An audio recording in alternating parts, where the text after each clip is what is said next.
நான் உங்களுக்கு ஒரு வீடியோவில் நான் உங்களுக்கு சொல்லியிருப்பேன், இந்த கம்பு, சோளம், வேறு புண்ணாக்கு ப்ளஸ்ஸு இந்த கேழ்வரகு இதெல்லாம் சொல்லியிருப்பேன்.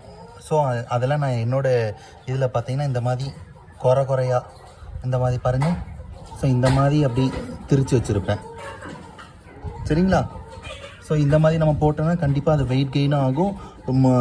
இது போக முட்டை ப்ரொடக்ஷனும் நல்ல ஒரு இதாக இருக்கும். ஸோ அந்த மாதிரி இருக்கும். தென் இன்னொன்று பார்த்தீங்கன்னா இது பார்த்தீங்கன்னா கருவாடு. ஸோ அந்த கோழியும் நல்லா சாப்பிடும்.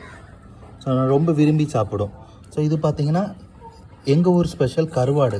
ஸோ அது கருவாடு தூள் வந்து எங்கள் ஊரில் அதிகமாக கிடைக்கும். ஸோ இந்த மாதிரி 1-2 வேஸ்ட்டு மட்டும் அதில் இந்த குச்சியாக இருக்கிறது 1-2 கிடக்கும். அதெல்லாம் நீங்கள் எடுத்துகிட்டு ரிமைனிங் என்ன பண்ணுங்கள், ஒன்று இதோட இப்படி இதோட நீங்கள் விரவி வைங்க, இல்லைன்னா தண்ணி ஊற்றி மிக்ஸ் பண்ணி வைங்க. உங்களுக்கு எப்படி இது பண்ணுதோ வைங்க.